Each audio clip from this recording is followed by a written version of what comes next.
Ayan o. Andito tayo ngayon sa bukid ni Lolo Simo. Nagpapa-apply po siya ng AMO, Plant Growth Enhancer.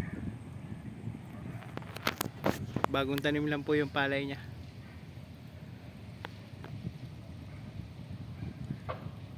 Yung sa inyo, yun po, sa inyo rin po yun, sa kabila? Hindi, sa kapatid ko. Kailangan ko na Doming. Ah, sarili po ni Kuya Doming yan? Hindi, sa kapatid ko yan. Sa kapatid niya? Oo, sila lang tatrabaho. Sila lang magbinan.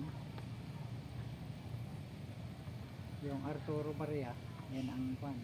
Yan niya. Ah, Pamangkin ko naman yun.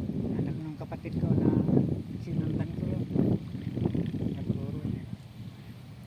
ito pong variety ng palay na to is 218. 218. Ang pinakamahal na palay. Ano po ba? Pinakamahal na palay po ba yun? 218?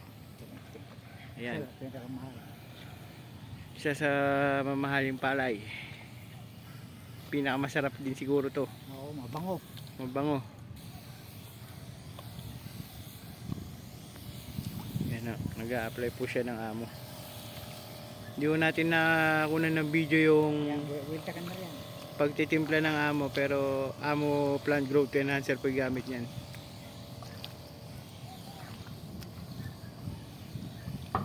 Yan, tumbukin mo yung pilapil. Yung pan yung naman na pagbalik mo, nangyari na yan.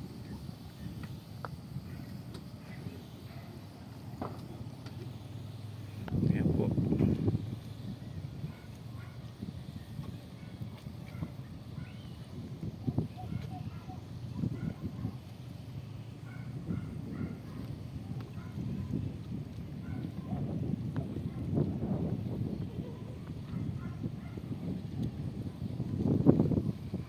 Hanggang dun po yan.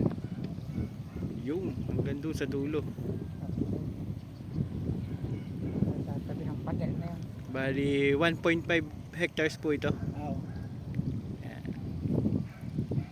Hanggang dun pa, meron pang mga 1, 2, 3, 5 pinitak. 5 pinitak pa na malalaki.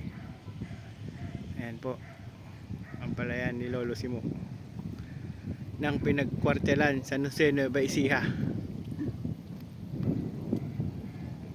Subaybayan po natin yan sa mga susunod nating video. Paalam!